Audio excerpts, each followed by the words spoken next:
This is Trend Following Radio, where great thinking comes alive. Nobel Prize winners, legendary traders, best-selling authors, and the pros that know what drive us irrational human beings. I am your host, Michael Covel. Not filtered, raw, honest. That's my passion.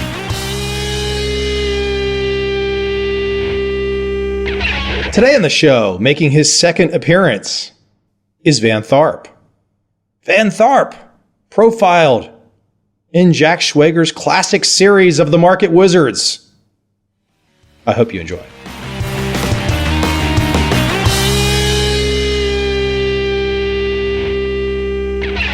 Hey, so let's jump right in, Van. You know, in going through some of your most recent work, there's a certain spiritual side to it. But before I even get into that, and the discussion will definitely go that direction, I want you to talk about beliefs.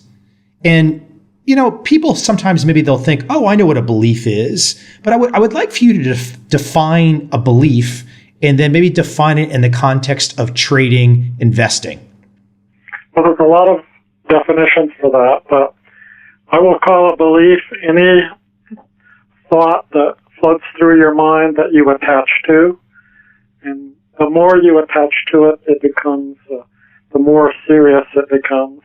So there's two different hierarchies for beliefs. For example, Don Miguel Ruiz has a book called 5 Levels of Attachment. So he has things where you're not attached at all, it just flows through. And then things where you develop a preference, and then where it becomes part of your identity, and then you really internalize it and you become fanatical about it. For example, you could, let's say you went to a football game and you didn't care who the teams were or anything. You just enjoyed watching it. That would be probably at the first level. It didn't matter what was happening. You just appreciated the skill of the players, everything else. At the second level, you sort of have a preference that one team will win over the other, but you really don't care at the end who wins. It's you just sort of say, "Oh, I'd like the green team to win," And at the third level, you really identify with one of the teams, then it becomes important for them to win. And then, kind of like at the fourth level, it becomes more like your identity. I am the red team. And if they don't win, my self-esteem is damaged. And I feel better about myself because they won. And at the last level, you basically want to go to war with anybody who doesn't believe in your team, fans from other teams, everything like that. So it's an amount of attachment. And then there's a hierarchy of beliefs that Robert Dilts had, where some beliefs are just and it's sort of the level of attachment sort of comes in here. So there's beliefs about the environment. So you could say something like, markets tend to trend. That's not really, it's just a statement about the environment. Or you could say, at the next level, it becomes a belief about behavior. So it's something that you do. So I trade trending markets. And then at the third level, it becomes what you're capable of doing or not. So it's I can or cannot trade trending markets. So it has the words can in there. And then at the fourth level, it becomes values. So it's important to find a good trend. It would be a value level belief. And then it becomes a belief about yourself where I am a trend follower. And then finally it becomes a belief about you and the universe, where you might say trend followers go to heaven and those who don't follow trends are doomed to eternal hell. Well, this is the tricky thing about beliefs, right? So there's a certain amount of belief that is very important to our lives, but you can take it to an extreme and it can become a quite negative belief system, can it?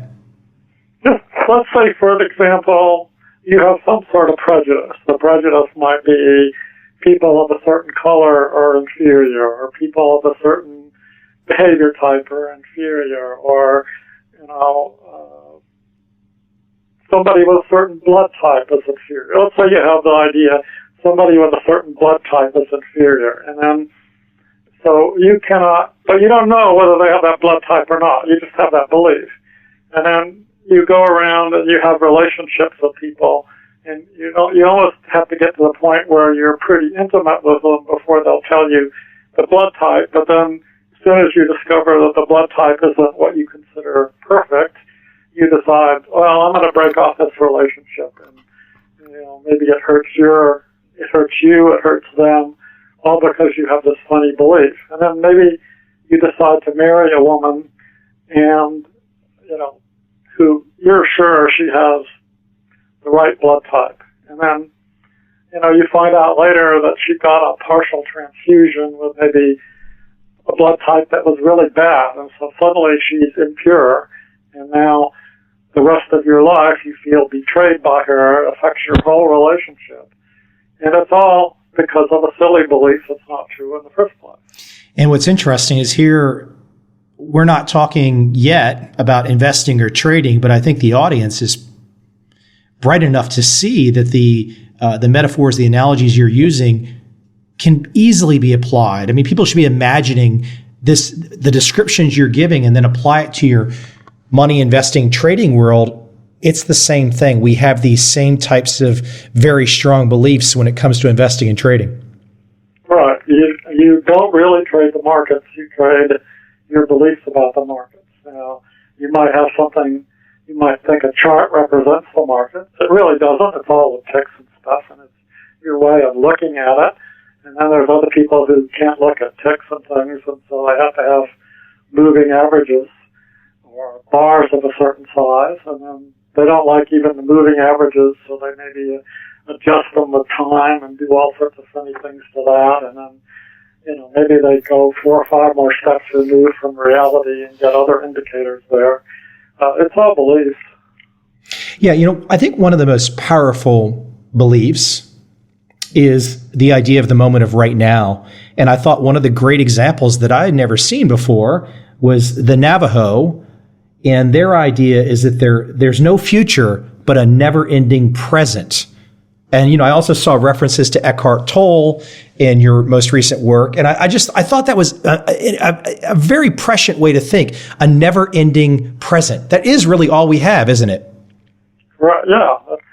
And the best way to trade is, what is the market doing right now? And you can relate it to the past a little bit. So, it's going up, and right now it's still going up. And that tells you something. And then everybody, can you predict that it's going to keep going up? Well, no, you can hope that. And if it stops going up, it's pretty obvious, and you can get out. And hopefully it keeps, when you get out, you don't lose much money. And if it keeps going up a lot longer than where you'd have gotten out, you tend to make money. And again, it's just paying attention to what's going on now.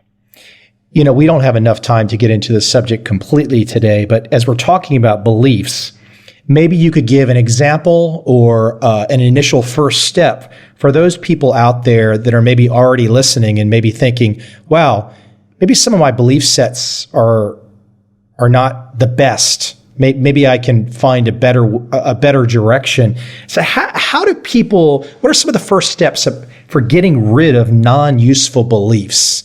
What's the best? I have something called the belief examination paradigm. And what you do is you take any belief you have, and any statement I've said could be called a belief, and you find out, where did you get that? Why do you have that as a belief? And that's just interesting to know. And then you really ask 2 different sets of questions. One is, what happens when I have that belief, or what does it get me into? And you list, 5 to 10 things about that particular belief. And then you ask the opposite question, what does it get me out of, or who would I be without the belief? And you list 5 or 10 things on that. And then you can sort of look at it and say, is this useful? which means it's just a global judgment of it. Because I think, at some level, maybe no belief is true, but you have to operate in the world and you have to operate through your beliefs. So some beliefs are in terms of an operating environment, and trading is an operating environment, are much more useful than others. So when you decide, it's not really that useful, then you can change it and do another belief. With one exception, and that's when the belief has a lot of stored emotion in the belief itself. For example, a belief like "I'm not worthwhile." Obviously, you don't have to do that exercise to say that's not a useful belief. But if you have something like that, it probably has a lot of anger, shame, guilt, fear, who knows what, tied up in that belief. And then to get rid of it, you have to do much more extensive stuff of releasing the feeling, and then the belief can move on. So, and if you have a belief like that, "I'm not worthwhile," chances are you're not going to make any money trading. Yeah, you make the point in Beyond the Matrix. You talk about those people that might say, "I deserve my success, I deserve it," or the other side of the coin would be those people that say, "I don't deserve it." And if you really walk around with the belief set of "I don't deserve it," you're probably not going to get it, are you? No, absolutely not. You'll find every reason not to get it, because you don't deserve it. Yeah. You believe that, so that's your reality.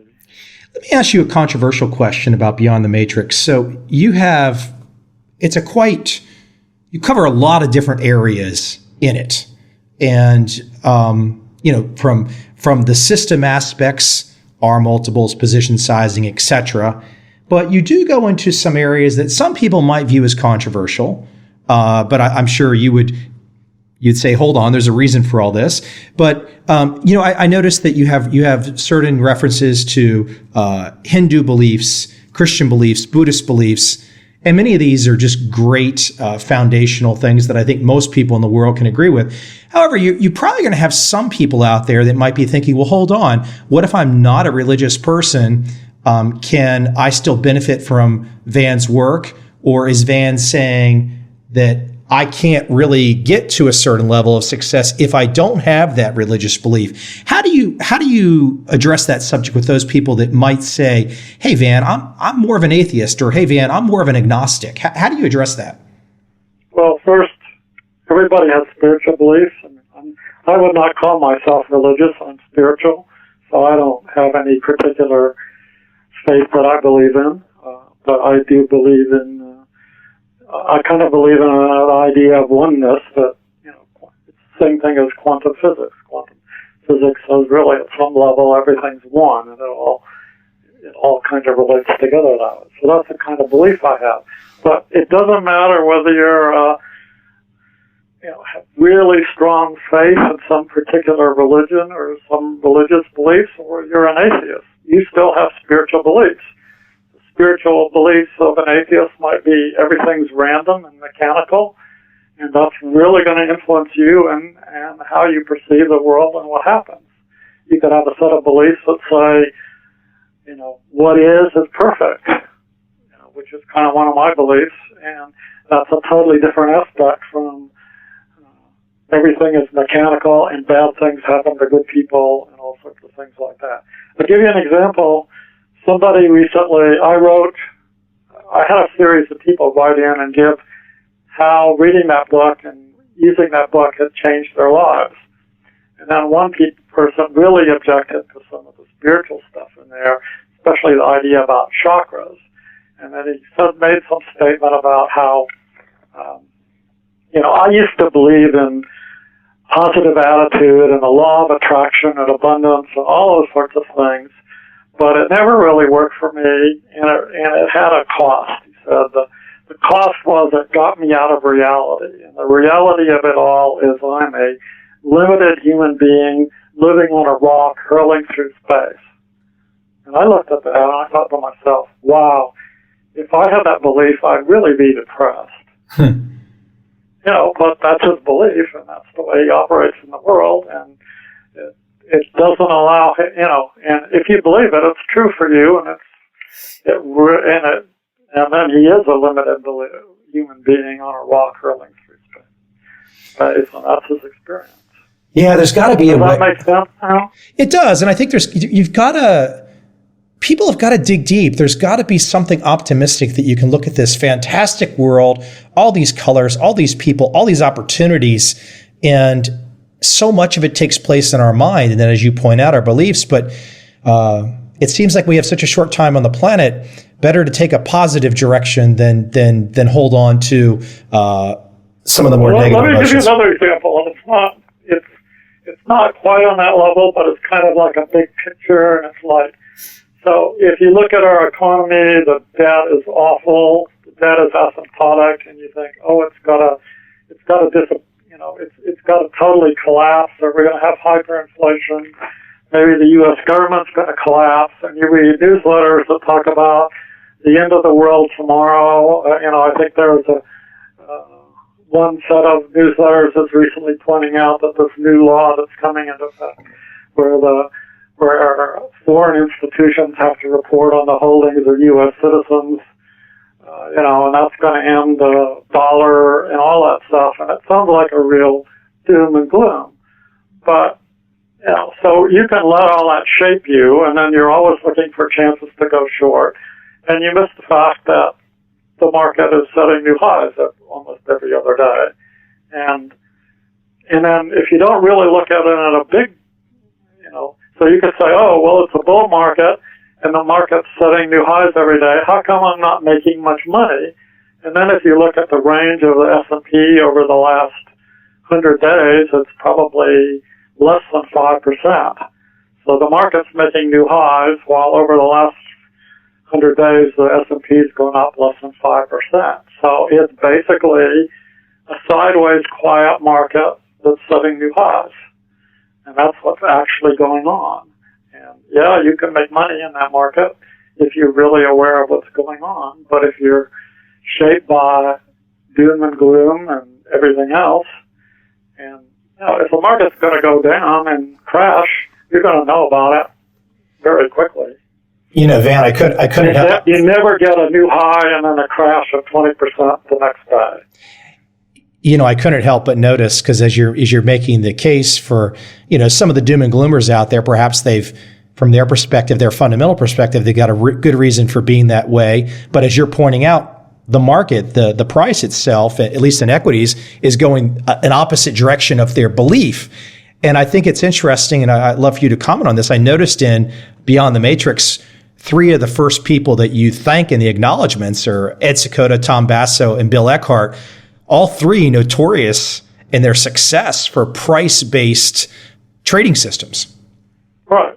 And that's what it's all based on. Yeah.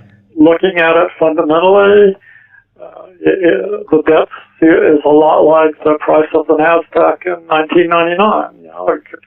But I was saying that when it first hit $1 trillion, or maybe even $1 billion, that it seemed like it was really high. Certainly when it hit $1 trillion, and now you look at our unfunded debt, and it's over $100 trillion. And, who knows, it'll keep, it almost logically seems like it has to crash someday. And there'll be plenty of opportunities when it does, but, right now it's still going up, and that's the reality of it. That's the reality of it. Hey, let me shift it to a slightly different gear.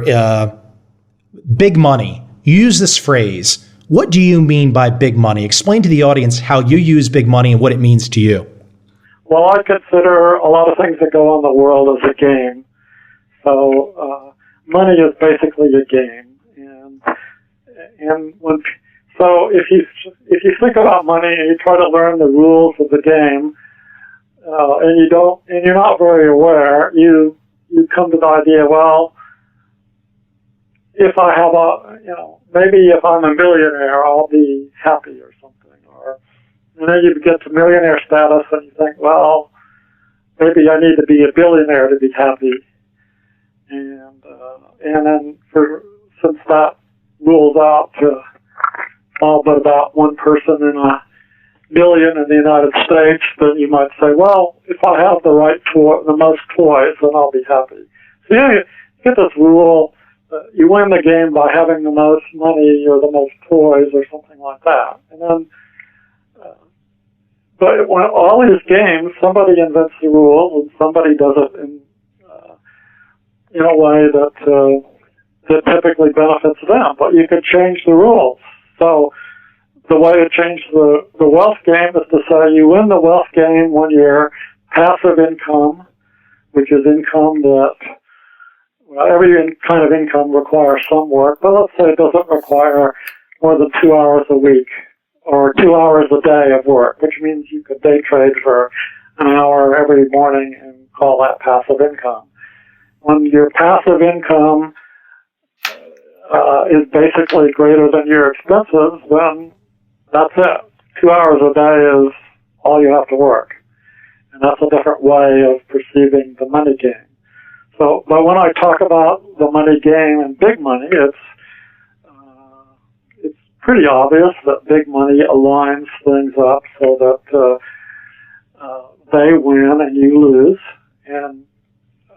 And the way I view it is if trading were really, really easy, big money would have it all tied up. They would make it impossible for you to trade. You'd have to go through all sorts of hoops to get a license to trade. Maybe, like brokers have to go through the Series 7, which has nothing to do with trading. And it's ridiculous memorization of facts that don't have anything to do with anything. But they have to do it. Well, I could set up things that are a lot more ridiculous than that. But the fact is, trading isn't that easy. So it's very easy to enter into the trading arena. And I'm actually doing another book on how you trade your beliefs, and I'm interviewing not like a Jack Schwager market wizard, but I'm interviewing people who play the money game from different angles and what their beliefs are about the money, and it's pretty fascinating. Like the old-time brokers from, say, Merrill Lynch or Dean Witter or E.F. Hutton or things like that. As a matter of fact, I actually found an old brokerage statement of mine from 1971, and I was floored when I looked at it because I was basically, I think I bought $1,500 worth of stock, and I basically paid 2% in commissions to get into the position, and I was going in, and then I'd be spending 2% to get out, which means I have to make more than 4% to make any money whatsoever. That's the worst game in Las Vegas. Hey, it might be self-evident to people listening, since we're going to detail about many aspects of trading investing, but to be successful at anything, ultimately you have to dedicate some time. It becomes a profession, and good trading is a profession. You've got to put that kind of time and effort in. This isn't the money tree that you walk outside and just pull fruit from, is it? Right.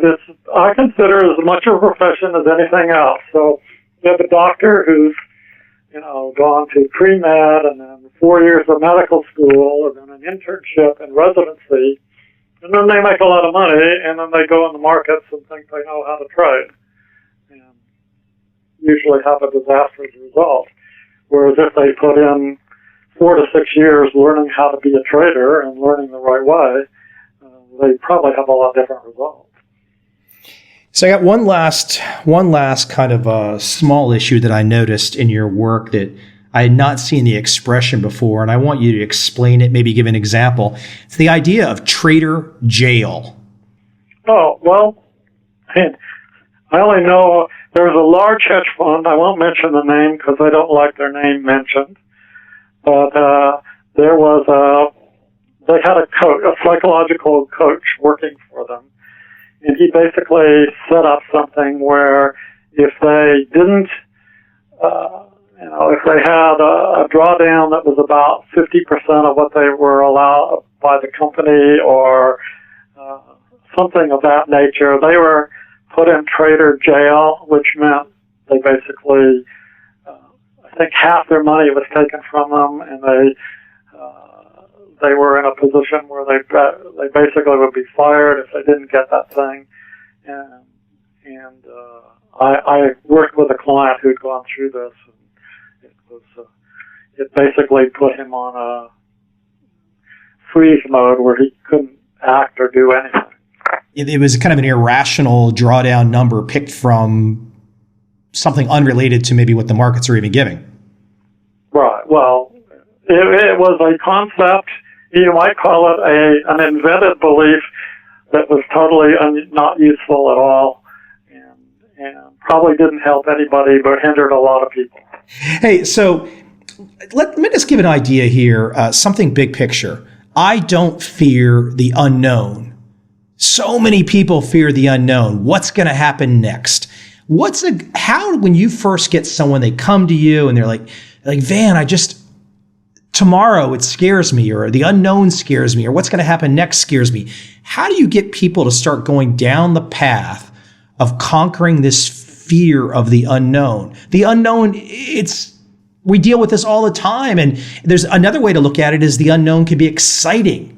But so many people get caught up in the unknown and they're just afraid. How do you start them down the path of fixing that? Well, there's two answers. First, I'll do it from a belief standpoint. So that comes right into a spiritual belief. If you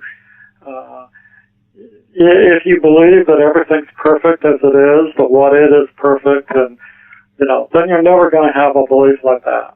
But if you believe the universe is a random place and bad things happen to good people, then you could easily have that fear. Or worse yet, if you believe that the world is a very evil place, then you're always building up defensive walls around yourself to protect you from that sort of thing. So, first of all, you're not going to have that belief unless it's a fundamental spiritual belief that's behind it that's getting you there. And I have workshops that deal with things like this, but typically in my Super Trader program, people are going through 1 to 3 years of doing massive psychological work where they're looking at, they maybe take 500 beliefs and put it through that belief examination paradigm that I talked about.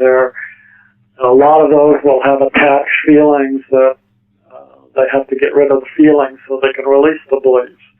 When you've done that kind of stuff enough, it's going to change your approach to this sort of thing totally.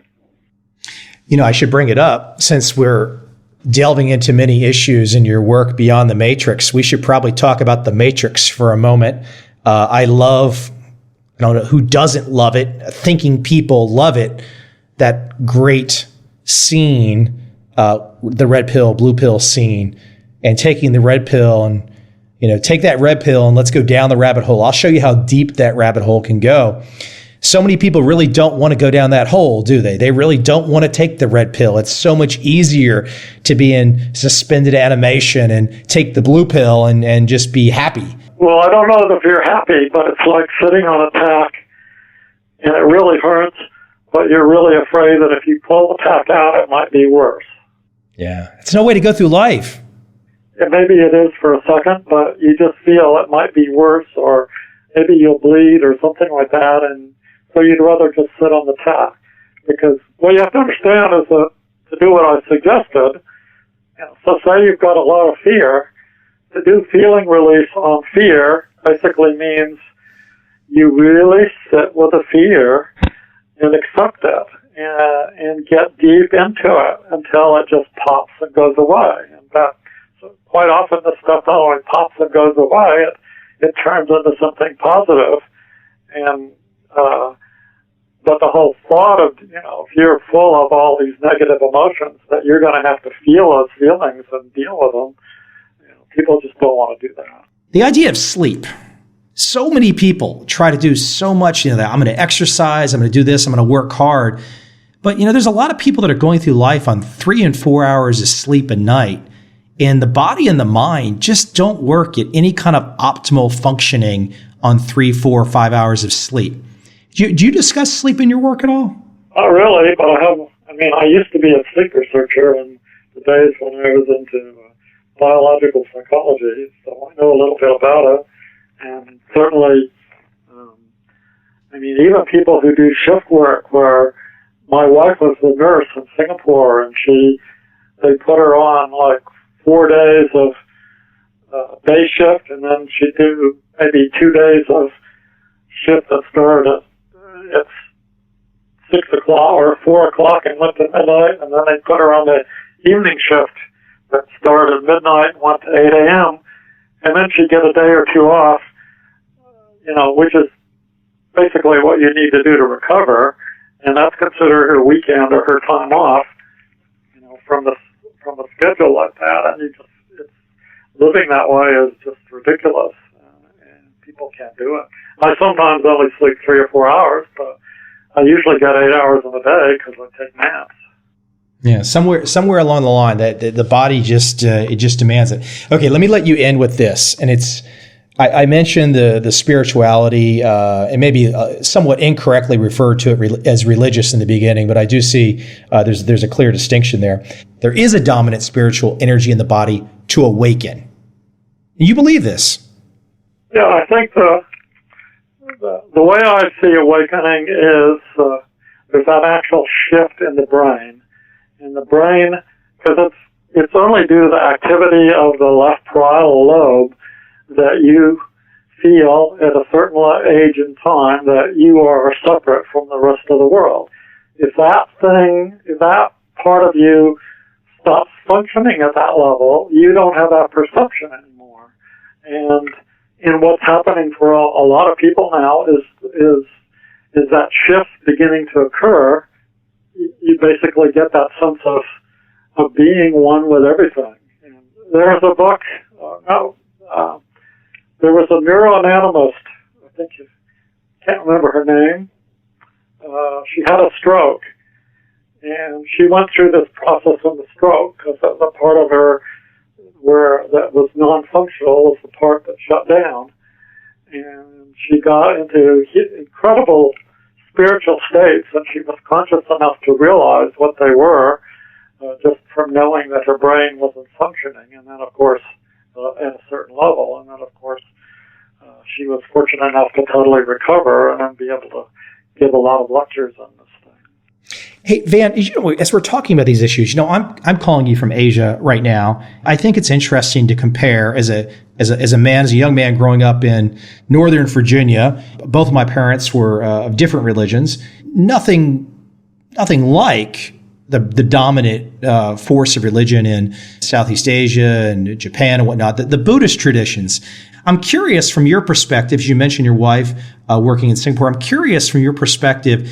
Have you seen advantages for those folks that maybe grew up with one particular type of spirituality versus others? Meaning, are there some indoctrinations or some belief sets in terms of certain religions that put certain thoughts in us that one has to deal with differently versus another part of the world? Adopting and understanding some of the Buddhist traditions, which I relate to greatly, is quite different than what we see a lot in America. Well, I'm not sure I'm an expert on that topic. The way I distinguish religion from spirituality is, spirituality is an inner journey in which you discover the truth through yourself and through your own inner guidance. Religion is something, a set of beliefs exposed on you outside, and so you can look at a history of the Christian Church, for example, and around 400 A.D., Constantine basically decided he was going to adopt Christianity, and at the same time he murdered a whole bunch of people, like his brother and their children and all sorts of things. So not exactly basic Christian things, but Christianity became then the religion of the Roman Empire, and then it was basically the only Christian religion. And they got all of the books that had been written. I mean, nobody wrote anything down after Jesus was dead for 200 years, and then some people started writing things down. They got everything together, and they decided, this is the important stuff, and this isn't. We're going to throw all this other stuff out. And then that came together is basically the basis of, say, the Christian religion. And then, the Christian religion for a long time was operating on things like the Inquisition. You believe what I do, or we're going to torture you. Which, if you look at it, it's not very logical, and they're obviously not useful beliefs. And the Christian religion, it was interesting because I was in Scandinavia, and I went to a 12th century church. In the 12th century church, apparently the Vikings were in there, and first of all, they built in a little place in the side where all the Vikings could hang up their swords. Because if they went in the church, this was the only time they were together, and they tended to kill each other. So the king would say, "No, you got to hang your swords up while you're in church." And then went in and they listened to a sermon in Latin, which they didn't understand. And so what they did is they had a bunch of murals on the side which depicted the life of Jesus. And basically, it showed Jesus being born, being persecuted, being tried, being nailed up on the cross, and then rising from the dead. And it was like, this man didn't teach anything. It was just what happened to him that they're calling the essence of this religion. Now, there are a lot of that sort of thing in other religions as well. And that's why I call religion generally a set of beliefs that tend to be imposed on people.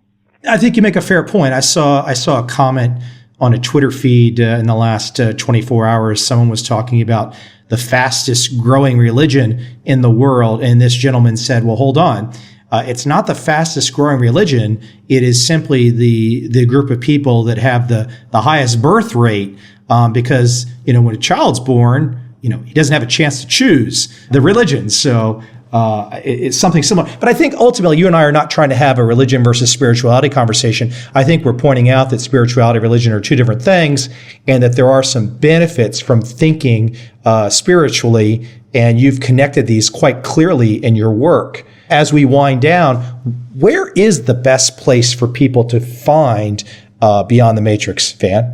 Well, it's pretty hard to find in any bookstores. It's really, I guess it's a sign of the times, because I was in Barnes & Noble the other day, and aside from the occasionally Robert Kiyosaki or Susie Orman or unfortunately Jim Cramer books, there's not much else from on trading in any bookstore. So the best route for most of that is like Amazon. Okay. Well, I assume they can go there now and get it, right? Everything's out, right? Yes. Right. Everything's in Amazon, and go get it there. Okay. I mean, if you tend to be pretty open, you'll love it. If it conflicts with one belief, so I'm talking about the hierarchy of beliefs. So if it conflicts with a major spiritual belief you'll have, there might be 1,000 useful beliefs in that book, but because it conflicts without one very deep-seated religious belief or something, then people reject the whole book. Well, look, you must have known this going in to go to the level of detail that you were going and where you wanted to go with your art. Some people were going to criticize. Some people are going to be angry. I mean, our mission is really transformation through a trading metaphor. And, I want to really help people transform. So if you're not ready for transformation, then you probably won't like the book. And if you are, you'll love the book. And it hasn't done nearly as well, for example, as a book like Trade Your Way to Financial Freedom. But at the same time, it's been really, really good for our business. Van, it sounds good. Hey, listen, I appreciate you taking the time today. Hopefully we can talk again here in the months and years to come. And you always bring an interesting perspective, and I thank you for taking the time today. Yeah, we just scratched the surface. I know. Trust me, I know. Going through, I know we scratched the surface, but I can't talk to you all day. So, yeah, we definitely scratched the surface. Thanks, Mike. I enjoyed it. Thank you, Van. Talk soon.